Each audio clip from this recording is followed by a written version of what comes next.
Belum lama ini viral video yang menunjukkan seorang pengendara wanita terjebak di sebuah jalan. Ia terjebak di sebuah jalan yang baru saja dicor. Video tersebut diunggah oleh akun Facebook Info Kriminal dan Lakalantas Terbaru pada Minggu tanggal 21 November tahun 2021.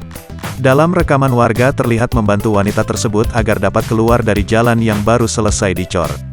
Terpantau pengendara dan warga yang ikut membantu kesusahan menarik motor keluar. Seorang pengendara mobil yang merekam aksi tersebut nampak keheranan melihat aksi nekat wanita itu. Diduga lokasi kejadian tersebut terjadi di Teluk Wetan Kec, Welahan, Kabupaten Jepara, Jawa Tengah. Pengendara sepeda motor ngotot nekat melewati jalan yang baru saja selesai dicor. Padahal sudah ada papan peringatan gede banget.